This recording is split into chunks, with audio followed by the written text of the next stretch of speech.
Tout d'abord, on remonte en 1850 avec l'exploitation forestière.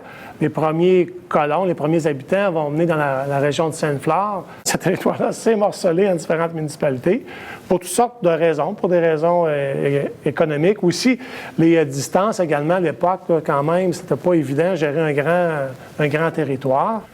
Je l'ai mentionné, Sainte-Flore, on vient couper les arbres de la forêt mauricienne pour les envoyer à Boston, en Angleterre. Et pour sa grand-mère, 1898, bien, c'est l'usine Laurentide qui s'installe là. En 1888, lorsqu'elle est ouverte, elle fait partie de Sainte-Flore. Et là, il y a des gens qui vont venir habiter près de l'usine, une population beaucoup plus nombreuse. Et ces gens-là veulent avoir des services municipaux, donc vont se créer entre eux une ville en 1898. Par la suite, c'est la rivière. Pour la puissance de ses chutes, notre ville de Shawinigan s'est développée grâce à ses ressources naturelles. On commence la construction des entreprises ici en 1899. Qui va s'occuper des rues, des services publics et tout ça? Sainte-Flore est trop loin. Donc, ces gens-là font une demande officielle à Québec pour créer une municipalité.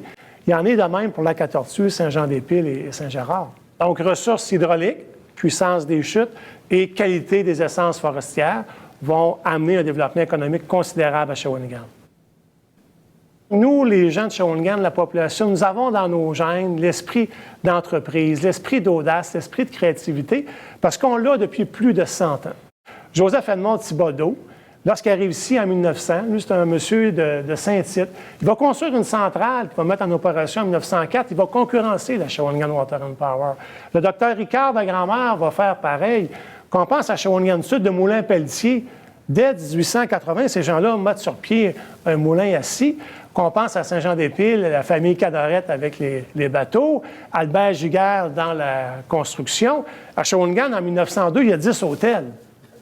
Ce sont tous des Canadiens français qui viennent de différents endroits ou des Québécois. Ils ont été dans l'ombre de l'Alcan, de la Bellegault, de la Shawinigan Chemicals, de la Dupont.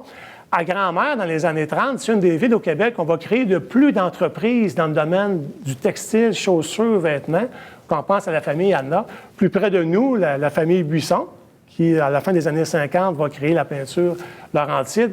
Oui, on a toujours eu cette fibre entrepreneuriale-là et elle coule encore en nous.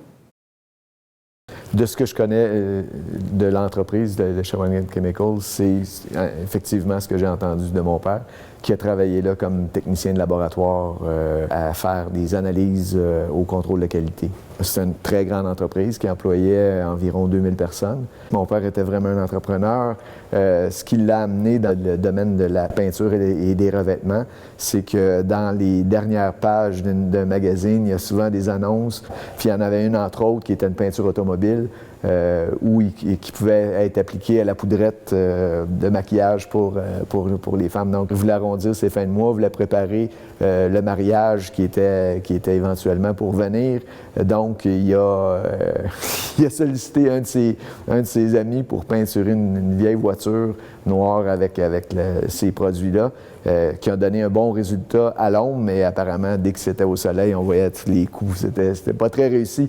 Mais le solvant qui accompagnait la peinture, ça ressemblait énormément aux produits qui étaient développés dans le cours de son travail quotidien. Bien, papa était le troisième des garçons. Et mon grand-père avait un magasin général sur la 6e avenue à Grand-Mère à l'époque. Et le plus vieux des frères opérait le magasin. Alors, il n'y avait pas assez de place pour tous les frères. Et papa a fait 1 an ou 2 à McGill. Puis la famille l'ont rappelé, les 2 frères plus vieux et les parents l'ont rappelé pour regarder la possibilité d'aller dans la compagnie de chaussures qui existait. Il y avait une petite compagnie de rien qui existait là, à l'époque. Mon père et mon oncle John, mon père s'appelait Nicolas. Et en 1933, la bâtisse était finalement érigée pour continuer la manufacture de chaussures qui avait été auparavant dans une vieille bâtisse qui s'appelait Beaver Stove. Dans les années 50 et 60, ici même, il se faisait 3000 paires de chaussures par jour, quand même, avec 400 employés. Le premier produit qu'il a développé, c'est un diluant pour lac automobile. Une fin de semaine, il a vendu il a généré plus de revenus, plus de profits dans ses activités de fin de semaine que dans son travail quotidien. Il a décidé de faire le saut, puis de se lancer, de former l'entreprise qui devait devenir aujourd'hui Société Laurentide. Il y a une foule de gens qui ont commencé et qui ont démarré des petites entreprises à travers des années, tout à travers des années 30, 40, 50. Évidemment,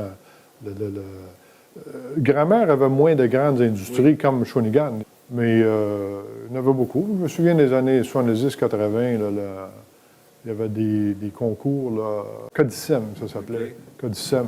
Puis il y avait une foule, on a juste à peine regardé les vieux livres, il y avait une foule de petites entreprises qui se démarquaient, non seulement sur la scène régionale, mais provinciale, internationale même. Alors moi, j'ai étudié au séminaire Sainte-Marie de 74 à 79, mon secondaire. Et après, je suis allé au collège de Shawinigan en électronique. Et en 88, j'ai fondé Mégatech Electro. Il y avait une opportunité dans les bateaux de plaisance. Et parce que Grand-Mère, c'est un fabricant à cette époque-là, il y avait Doral, Cadorette, entre autres. Et on a donc fait les tableaux de bord puis les systèmes électriques pour ces compagnies-là. Et en 89-90, ils ont toutes fait faillite. Et donc, on se retrouvait devant rien. Et c'est là qu'on a... Mégatech a dû se réinventer. Et c'est là qu'on a courtisé Bombardier. Et ça a commencé de façon lente, mais c'est exponentiel. On a eu une croissance fulgurante jusqu'à 2003 où on a vendu l'entreprise, Mégatech, à une compagnie des États-Unis. Mégatech était rendu à peu près 350 employés à ce moment-là. La beauté d'une compagnie comme la nôtre, à l'époque et encore maintenant, c'est qu'elle est basée non pas sur une matière première qui est de l'ordre du matériel, c'est les humains. Alors, on ne déménage pas 40 ingénieurs du jour au lendemain parce qu'ils sont établis ici, les enfants sont ici. Fait que la beauté et la force de l'entreprise, c'est qu'elle est à dimension humaine et elle attire d'autres humains ici et je pense que ça rayonne bien. Le carburant à l'invention, c'est le plaisir d'innover. Je pense que dans ça, il y a un côté très passionnel de dire il faut que ça marche. On est commis au succès. Il y a une période de doute, il y a une traversée du désert où tu penses que ça n'arrivera pas.